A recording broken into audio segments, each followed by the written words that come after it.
में विधानसभा चुनाव का बिगुल बज चुका है। पहले चरण के चुनाव के लिए कई पार्टियों के प्रत्याशियों ने नामांकन भी दर्ज करा लिया है।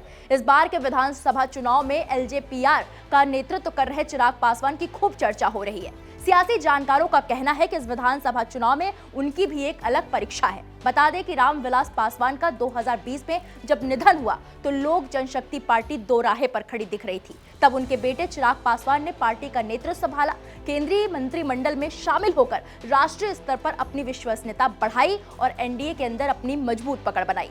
अब ये कयास लगाए जा रहे हैं कि वो इस बार के विधानसभा चुनाव में किंगमेकर की भूमिका निभा सकते हैं। 2024 के लोकसभा चुनाव में चिराग पासवान के चुनावी प्रदर्शन ने एनडीए में उनकी स्थिति को और मजबूत कर दिया।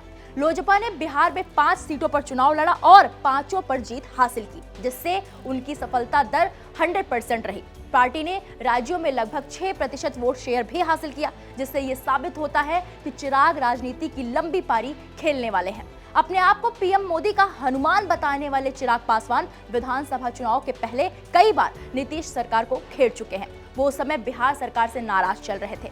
गोपाल खेमका हत्याकांड सहित कई हत्याओं पर खुले मंच से चिराग ने बिहार में कानून व्यवस्था पर सवाल उठाया।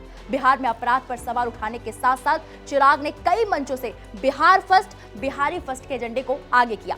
वो हमेशा से कहते रहे कि बिहार में बिहार फर्स्ट और बिहारी फर्स्ट का एजेंडा हमेशा से कायम है और कायम रहेगा। उनकी पार्टी इस एजेंडे पर काम करती रहेगी। अपने अलग अलग बयानों से वो सुर्खियां बटोरते रहे। वहीं बिहार विधानसभा चुनाव की घोषणा से पहले चिराग ने विधानसभा चुनाव लड़ने की बात कही थी। तब पार्टी के कार्यकर्ताओं में भी ये मांग उठी थी। ऐसी अटकलें लगाई जा रही थी कि चिराग लोकसभा से इस्तीफा देकर विधानसभा चुनाव लड़ेंगे। तब चिराग पासवान ने बयान दिया कि अगर कार्यकर्ता और पार्टी चाहेगी तो मैं विधानसभा चुनाव लड़ूंगा। हालांकि अब तक की जानकारी के मुताबिक अभी उनके चुनाव लड़ने को लेकर कोई अपडेट सामने नहीं आई है। विधानसभा चुनाव से पहले एनडीए में सीट बंटवारे को लेकर चर्चा तेज हुई। पटना, दिल्ली सहित कई जगहों पर कई बैठकें हुई। उसके बाद विधानसभा चुनाव की तारीखों का ऐलान हुआ। हाल ही में हुए सीट बंटवारे में चिराग पासवान की पार्टी को 29 सीट पर चुनाव लड़ने के लिए सहमति बन गई। 29 सीटें ये दिखाती हैं कि एनडीए और बिहार में चिराग पासवान का दमखम बढ़ रहा है। निश्चित ही ये कह सकते हैं कि लोकसभा चुनाव के परिणाम के बाद चिराग का कद एनडीए में बढ़ा है। हालांकि चुनावी महासमर जारी है। इस बीच में सीटों के बंटवारे हो चुके हैं।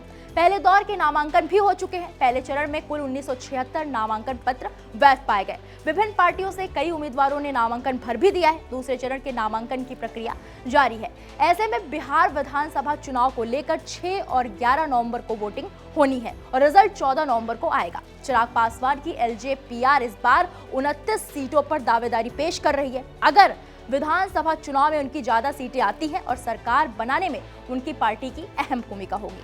वहीं सियासी जानकारों का मानना यह भी है कि अगर विधानसभा चुनाव में सीटें कम होती हैं तो उनका सियासी कद भी घट सकता है। ऐसे में 14 नवंबर की तारीख को आने वाले परिणाम एलजेपीआर और चिराग पासवान की सियासी जमीन के लिए बेहद अहम होने वाले हैं। ऐसे में देखना होगा कि 14 नवंबर को सियासी ऊंट किस करवट बैठता है। फिलहाल इस पूरे मामले पर आपकी क्या राय है, हमें कमेंट बॉक्स में जाकर जरूर बताएं।